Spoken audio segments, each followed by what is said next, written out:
Yeah, so Bitcoin has had first mover advantage, and it's really got a simple value proposition. It's a store of value. It's digital gold, decentralized digital gold.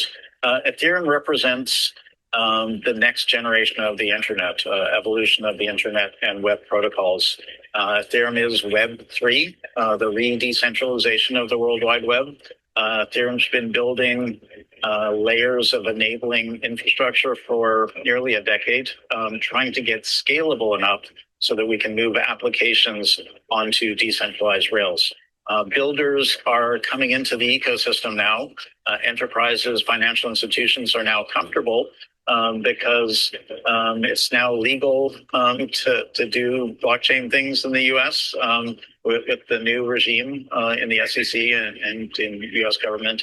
Ethereum is now scalable enough, it's affordable enough, and it's usable enough so that the best and brightest entrepreneurs are going to be able to build applications of by and for the community rather than, as in the traditional economy or in Web 2, in an adversarial nature with their users. So it's going to be a game changer for how the world re-architects its systems. Hey, what's going on, bull runners? Welcome back to the channel. Now picture this: a hidden force is quietly tightening the screws on XRP supply and nobody's talking about it, yet it could send the prices soaring. And meanwhile, social security checks just took their biggest hit in over 50 years, and the US-China trade tariffs are shaking up the global economy. Sounds like a lot to unpack, right? Well, here's the deal. These stories aren't just headlines. They're signals that could make or break your crypto moves. Today, we're diving deep into the XRP supply squeeze that nobody's talking about, Ethereum, the next layer of the internet, how a 7.3% cut to Social Security could push more people towards crypto, and why Treasury Secretary Scott Bessent's tariffs moves are a game changer for digital assets. You need to understand these shifts in order to stay ahead of the market. And here's the kicker: stick around with me until the end. We're going to reveal an exclusive trading indicator that I've been testing that could take your big trades to the next level. Plus, we will be heading over to X to check out all the breaking news that's happening in the financial world today. We're going to head over to Forex Factory and check on the red folder news that you need to know that came out today. And we will also be getting a head start on next week's red folder news that you need to know. Plus, we'll be jumping into the charts over on TradingView, and we'll be looking for our next level of support and resistance for XRP, Bitcoin, and Ethereum. We're also going to be looking at our long-term and short-term momentum indicators, and so much more in today's video. So if you're like most people where you don't have the opportunity to spend hours a day in the crypto news like we do for you here on this channel, make sure you subscribe right now. And if you are feeling bullish about this current bull run, let me know by commenting 777 down below. First things first, let's head over to CoinMarketCap, check out the overall health of the crypto market. So today we are at 3.27 trillion total market cap. It's down slightly, 0.11% today. As you can see here on the 30-day chart of the total market cap, we're basically chopping sideways at this $3.2 trillion level. As we zoom out to the yearly, we are still doing well to the upside. Unfortunately, just recently we've been having lower lows and lower highs. We really need to surge back above $3.5 trillion to get that market structure bullish again. Fear and Greed Index hitting the 59 level, sitting in the neutral zone. Yesterday was a 50, last week was a 48. Altcoin Season Index ticking up just a tad here. We're at 22 out of 100, but it is still full on Bitcoin season. And that's because Bitcoin has now officially reached 65% Bitcoin dominance on CoinMarketCap, which is usually lagging behind. It's up 2.13%. Taking a look at the Bitcoin ETF tracker. As you can see, we have had some good inflows on Bitcoin ETFs. That's why we're seeing prices start to get some more momentum to the upside. Yesterday's report came in at $226 million in inflows. This week already at $1.69 billion worth of inflows for Bitcoin. Ethereum's ETF tracker had a pullback yesterday, minus $26 million. When we zoom out and look at the weekly charts, though, it is still doing good this week, up 200 million. But is this excitement about Ethereum slowing down? Well, we'll be talking about that in today's video. And the red folder news that came out this morning was the core PCE, the price index, or an inflation indicator. It is the Federal Reserve's primary inflation measure. So we had a forecast of 0.1. It came out at a 0.2%. This is important to the currency's valuation because rising prices lead to central bank to rise interest rates out of respect to their inflation containment mandate. Now, as you know, if you've been watching my segment on this channel, there is an absolute battle between Donald Trump and Jerome Powell. Who's going to win that battle? When will we see interest rates decline? I would love to know your opinion down below. As we saw this week, Fed Chair Powell testified 2 days in a row this week. No great news for the American economy, unfortunately. Next week, Fed Chair Powell speaks again. So that'll be on Tuesday. We're also going to get manufacturing PMI next week, JOLTS job openings. That's always a very important number for our economy. We're going to get non-farm employment change, hourly earnings next week, non-farm employment change again. We're also going to get the unemployment rate. So next week is going to be a dramatic week for volatility in the markets.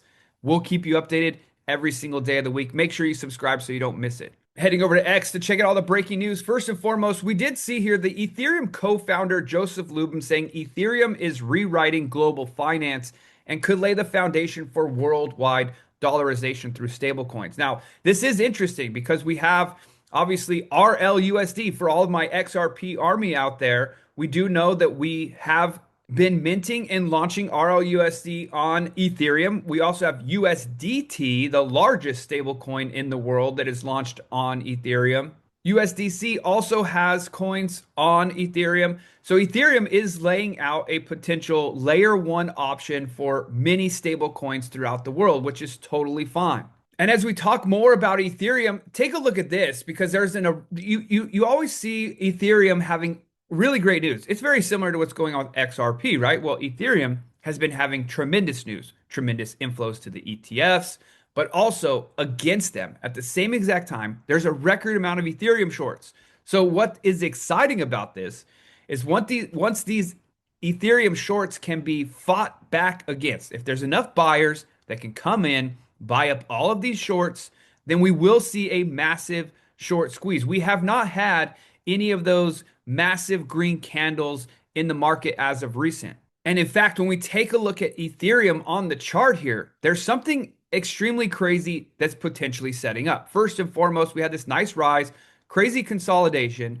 Price ran above the consolidation and below the consolidation. So wiping out the people that were shorting, then it went down and wiped out all the people that were longing. And then everyone's just stuck there thinking, oh my gosh, what's going on here? Well, that's typical for the markets. But when you zoom out and you take a look here on the weekly chart and you see what's setting up, a massive bull flag pattern.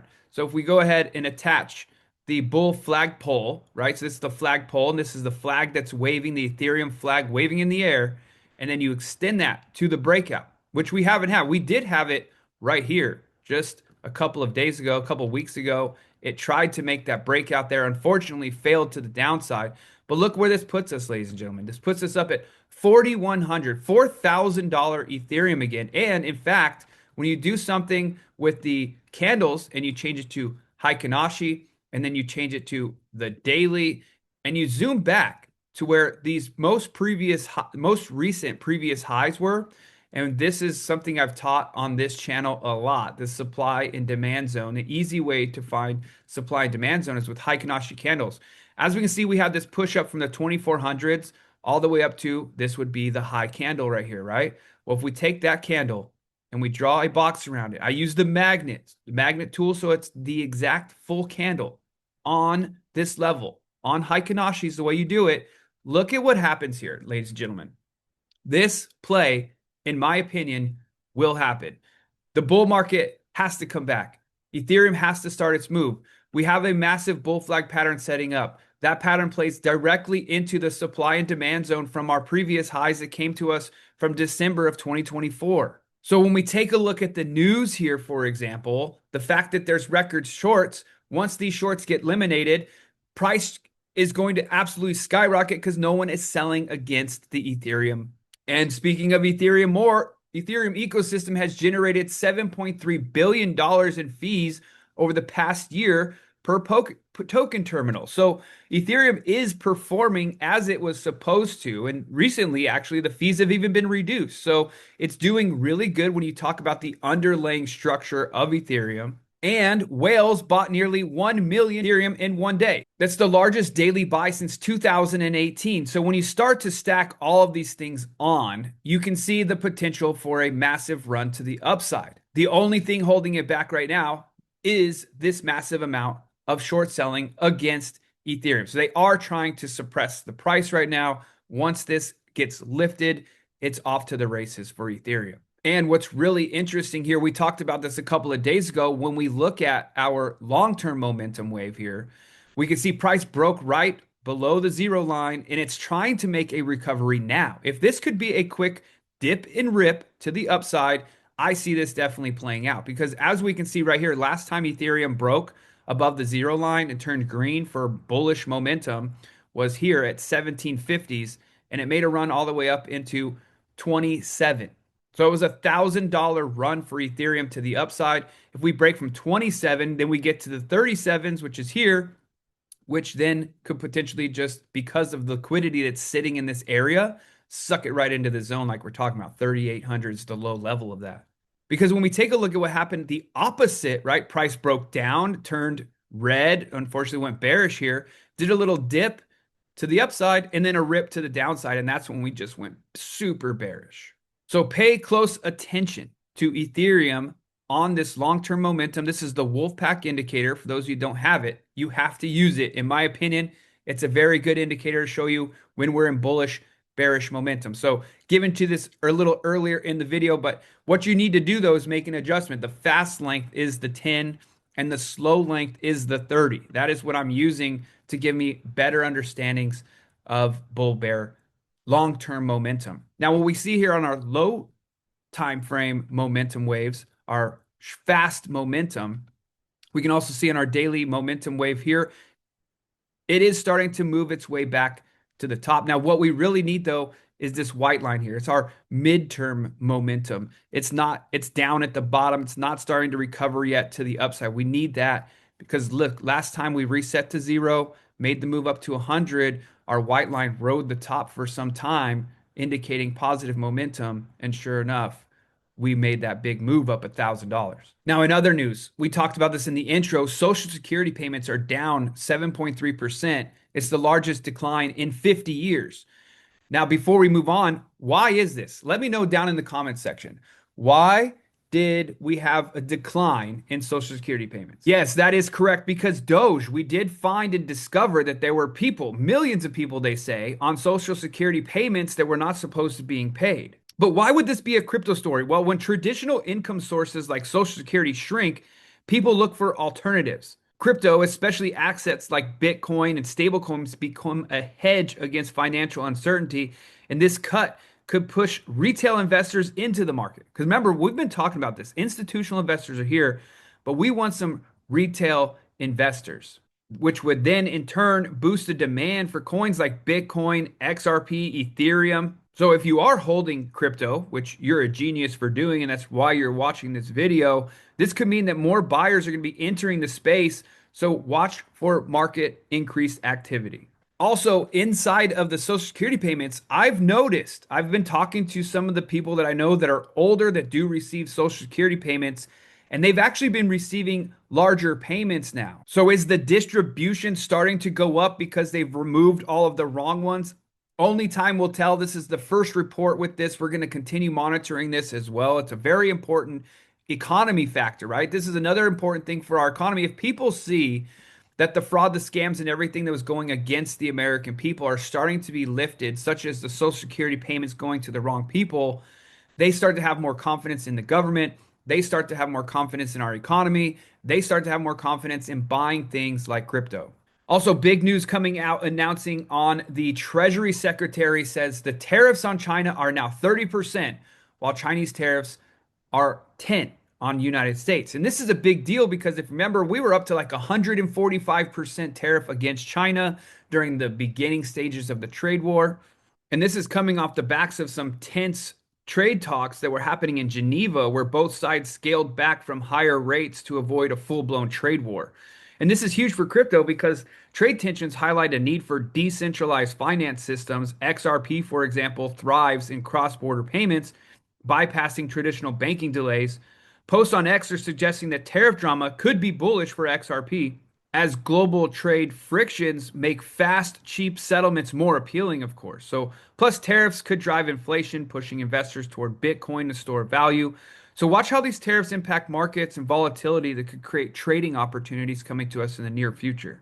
Now, for some of you out there that are watching, you may have be experiencing this scenario right here as well. 6 million student loan borrowers are on track to have their wages garnished. So if you went to college, you got some sort of relief from your college paying back your student loans. Well, now they're coming after you, unfortunately. So make sure you pay attention if you've got student loans. Make sure you start to tend to those so that way they don't come after you. Also, big news today, the House has passed Deploying American Blockchains Act, which will be heading to the Senate next. And this bill directs the Secretary of Commerce to promote blockchain technology in the United States. Yes, you heard that right.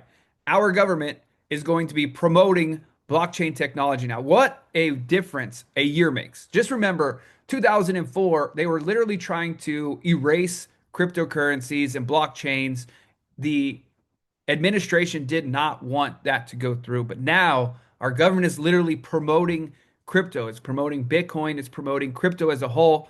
Very exciting times ahead for us, ladies and gentlemen. Now, breaking as well, India's ruling party is considering establishing a strategic Bitcoin reserve. So more companies, more nation states, more people getting involved with Bitcoin, right? That's very positive news. But when these nation states get involved, like we just mentioned, it's even more important because of the fact that they have so much money to pump into the systems. All right, now there's a lot of talk about XRP and the supply squeeze that could be coming. And this Diana post here was really powerful. I've actually read a bunch of stuff, been doing a lot of research, was going to put something together, but she just did such a great job. I want to go ahead and show you guys this here because here's the thing. Judge Torres shut down the Ripple SEC joint motion, but here's why the denial might actually be bullish long term. And as people are doing more research on this, it's starting to look pretty good. So XRP, the silent supply squeeze, as supply of XRP coins go down and demand starts to increase, well, price pressure starts to go up. So price of XRP goes up. 2025, the ISO 222 adoption comes. SEC injunction limits are the direct sales. And now we got the fact that ISO 22 aligns with RippleNet infrastructure and Ripple can't sell XRP to institutions. Now, there are a couple workarounds behind that, actually. But what's really great about this is that with this declaration and this case, the way they could end it is just pay their fine and take the hit, and then they can only sell it to retail investors through exchanges, right? So they would have to buy. Everyone would have, institutions would have to buy on exchanges, which would increase the price. So this whole scenario quietly changes the entire distribution game. Why it matters? Well, institutions that want XRP, they now need to buy it from exchanges or OTC desks, not Ripple directly. So no more discounted deals, more market-driven buying. So they have to buy it at actual market pricing. But what about Ripple's escrow? Well, Ripple still gets 1 billion XRP a month and can sell it programmably slowly across exchanges. So no bulk dumping. They're not going to sit there and dump 1 billion coins on the exchange and nuke the price. And yes, to be visible, drip feeding, selling, which will be exciting. Supply remains, but it's less flexible and more transparent. Because right now, for example, with XRP trading at $2.20, well, what if a big major corporation came in and said, well, I'll buy it to you for from you for $1.50, and Ripple's like, yeah, sure, I want you guys to have a bunch of coins. No discounted selling. They have to buy it at market price. ISO 222 is the big backdrop. Starting July 25, Fedwire and Swift are going full ISO 222. RippleNet is natively ISO compliant. Banks upgrade, integrate Ripple becomes easier. Global payment pipes are being rebuilt. If XRP does get real institutional use, like banks, fintechs, payments, they're all going to need XRP for liquidity. With Ripple limited on direct sales, they'll turn to the open market. And that's where the true supply squeeze can emerge. So she says here, short term, unlikely to moon. We're kind of seeing that right now. We're seeing negative FUD out there about the legal risk and how it's not working out. But with ISO rails going live, legal clarity possibly settled, XRP then has massive tailwinds because all they have to do is go ahead and finish the case. They're appealing it, right? They can just get rid of the appeal and accept the fact that they lost on institutional sales. They don't have to do that. They can just sell it through direct sales. So right now, Ripple can't sell direct to corporations. They can sell direct to retail buyers. So there's a supply bottleneck. ISO rails go live in 2025. Open market becomes the only route for big buyers. Demand's not guaranteed, but infrastructure is aligning. The real squeeze begins with utility kicking in. So great post, Diana. Appreciate that one. Okay, so let's jump into the charts. As we went over already with Ethereum here, we've got the charts here. They're looking good. We're also back above this really important trend line. This is the 1100 exponential moving average on the daily.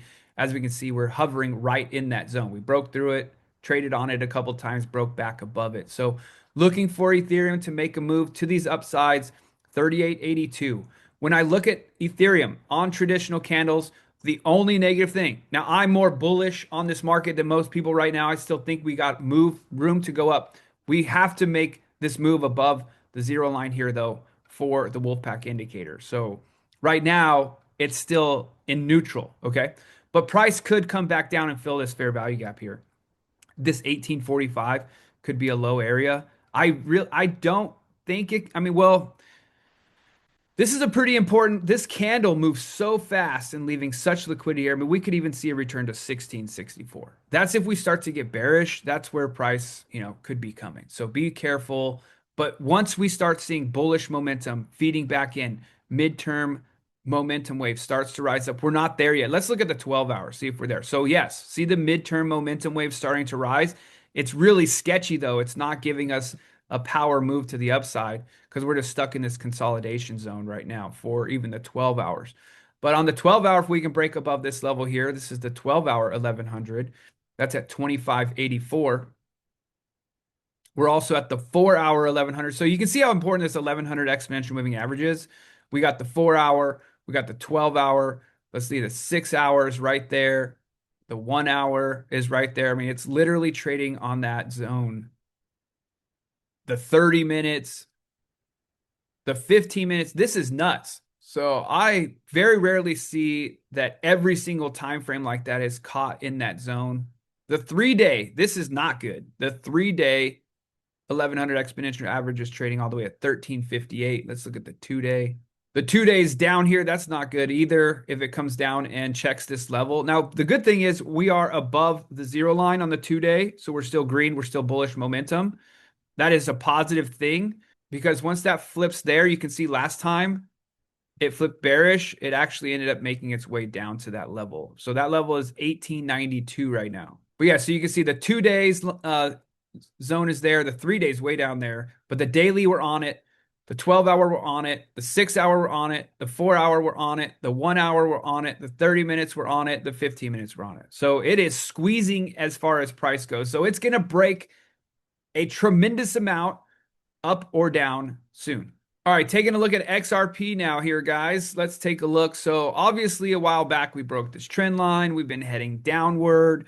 Our daily trend right now is down for XRP. We're in the bearish territory for our Wolfpack indicator. Our short-term momentum wave started making a climb, but now over the last couple of days, because of this negative news, we're starting to come down to the downside. In fact, over here on June 25th, we had that doji candle, which is a reversal pattern candle. But right now, there was a potential saving grace right here at $2.07. We can see it bounced off there once, twice, broke through it. And now we're bouncing it off at a third time. We need to keep this level, $2.07. If we don't, there's more than likely a chance we're coming back into this $1.90 range again because we are still riding bearish. 12-hour bearish, 6 hour. 6 hour just had, look at this, it had a break and then it had a dump. Right here, it had a break and then the dump. So 6 hours not looking bullish either. 4 hour, bearish, 1 hour. 1 hour is trying to recover here. 1 hour is trying to recover. You can see it's making the move to the upside. 30 minutes, still not there. It's just like it doesn't have the strength to get up there. Well, hopefully that supply shock kicks in immediately for XRP because it's not looking good. Our weekly chart is still running bullish, which is good. So we got the weekly charts bullish. The 3-day chart even went bearish. We are reset down here, though, so it's ready for a run to the upside, but it's not looking good. bearish on the 2-day. Well, unfortunately right now, XRP looking bearish. We'll continue to track it. You know, the most important monitoring is the daily. If we can break back above the daily's bullish momentum line, that'll be positive. Right now, it's not looking good. Let's go ahead, do the Heikenashis, and let's take a look at where price could be coming. Now, the good news is, to the downside, as this drop happened, the last red candle before the move to the upside was right here. And so that does have obviously a zone right here at $1.98, but the breakthrough to the bottom zone of $1.77 will be there to hold us with a support, which will be nice. Let's do a smaller time frame here. Let's look at 4 hours in that same zone, but we'll get more aggressive on it. This will give us a lower number. So let's get rid of that one. And we'll use this candle actually right here. And this will be $1.83 to $1.67. So we'll keep an eye on that for XRP to the downside. However, if we start to get some bullish momentum, we've got a couple things we got to clear. Number one, this $2.17 level. That's our first level we have to clear to the upside. It's the number I'm watching for. Then I'm watching right here for 225. After that, we have to break this level here at $2.33. You can see we failed to get through there multiple times on daily candle. But then 243. This is where we get really exciting for XRP. Once we break 243, that was a previous extreme high that turned into a lower high, unfortunately, right? So we saw this right here, turned into a lower high. Price needs to surge through that zone. So we're looking at the weekly charts now. Price needs to surge through the zone so we get a new market structure and we can move up. Bitcoin on the weekly charts looking strong. Price is continuing on the weekly to hold above this bodied candle right here. So remember, these are the body candles that price needed to break through, which it could not do on the week of May 5th, but finally did on the week of May 12th, and it was holding there. Now, it did have one dip to the downside, but as we can see, that dip pulled it down to the 10 exponential moving average, and we've continued the momentum to the upside. This candle will be closing in 2 days and 10 hours, depending on when you watch this, about 2 days.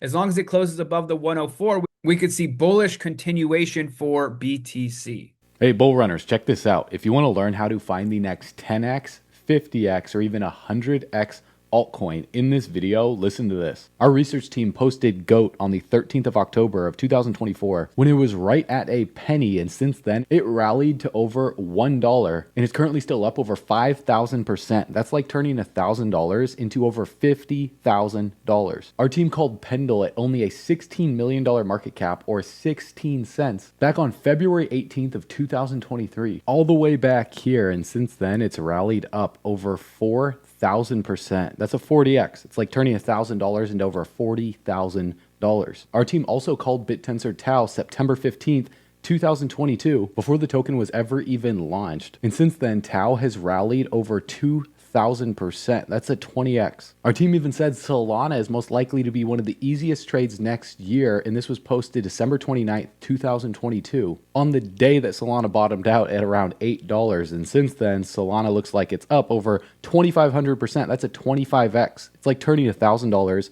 into over $25,000. And the bull run is just getting started. The list goes on and on and on. Our team called Sui, Ondo, and even some of the biggest cult-based meme coins like MOG back in July 20th of 2023, the day that MOG launched. So if you want to learn how our team is finding these altcoins before they explode, we just launched Altcoin Pro University, where our research team gives you real-time altcoin picks with explosive potential for this bull run, along with 100+ expert curated classes crafted by industry experts to discover these gems yourself, on top of our live weekly calls every single week for in-depth crypto market analysis and daily updates. And that's just a fraction of what we offer inside of Altcoin Pro University. Just go through the link in the description below, get in right now, watch the 26-minute video covering everything that Altcoin Pro University offers.